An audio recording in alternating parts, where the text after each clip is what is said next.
Shri Subhashish Khuntia.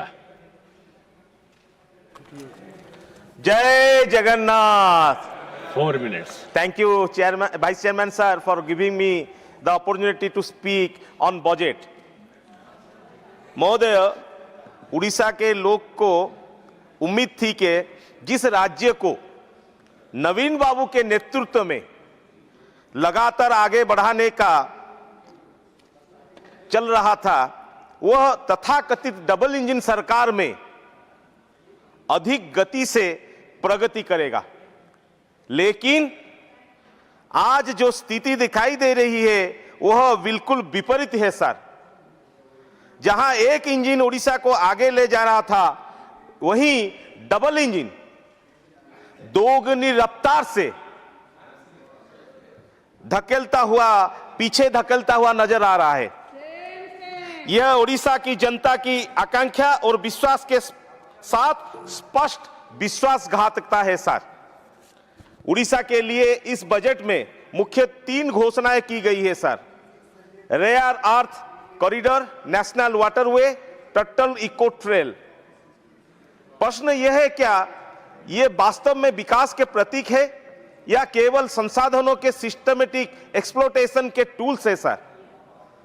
Rare earth corridor को transformational बताया जा रहा है, लेकिन सच्चाई यह है कि उड़ीसा ने अपनी खनिज संपदा से देश के इंडस्ट्रियल ग्रोथ को शक्ति दे रही है और बदले में डिस्प्लेसमेंट, पॉल्यूशन और एनवायरमेंटल डिग्रेडेशन झेल रहा है सर।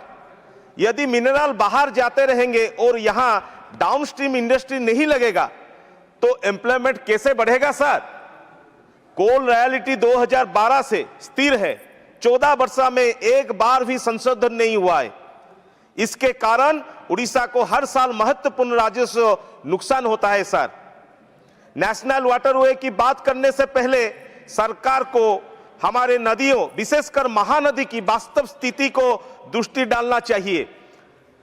जल विवाद आज भी जारी है सर, जबकि स्थिति ट्रिपल इंजन सरकार की है।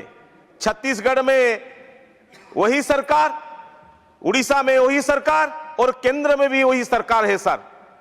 फिर भी उड़ीसा की जनता को कोई राहत नहीं मिल रही है। जब नदी ही संकट में है तो ऐसे अनाउंसमेंट सॉल्यूशन के ज्यादा दिखावा लगता है सर। माननीय रेल मंत्री जी, जो कि उड़ीसा नवीन बाबू के सपोर्ट से आज केंद्र में मंत्री बने हैं, 10,000 करोड़ रुपए दिए गए बोल रहे हैं उड़ीसा को। महोदय, मैं कुछ तथ्य रखना चाहूंगा। उड़ीसा में 3 रेलवे जोन है, east coast railway, south eastern railway, south east central railway. East coast railway का ऑपरेटिंग रेशियो 47% है, यानी कि 100 रुपए कमाने के लिए 47 रुपए खर्चा होता है। उसी तरह से इसके विपरीत नेशनल एवरेज 107 रुपए है। खर्चा 100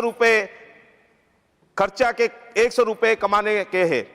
उड़ीसा हर साल 30,000 करोड़ रुपए का रेवेन्यू रेलवे को देता है और करीब 15,000 करोड़ रुपए का प्रॉफिट सुनिश्चित करता है। इसलिए यह कोई दया नहीं, ये उड़ीसा का अधिकार है सर। सवाल यह है कि लॉस मेकिंग स्टेट को 20-30 गुना ज्यादा दे रहे हैं, प्रॉफिट मेकिंग उड़ीसा को आवंटन इतना कम क्यों है सर? उड़ीसा ड्रेन वेल्थ का सामना कर रहा है। आप अन्य राज्यों में बुलेट ट्रेन कर लीजिए, कोई हमको फर्क नहीं पड़ता है, लेकिन भुवनेश्वर कोलकाता, भुवनेश्वर विशाखापट्टनम जैसे कॉरिडोर पूर्व भारत के आर्थिक परिवर्तन का आधार नहीं बन सकती क्यों सर?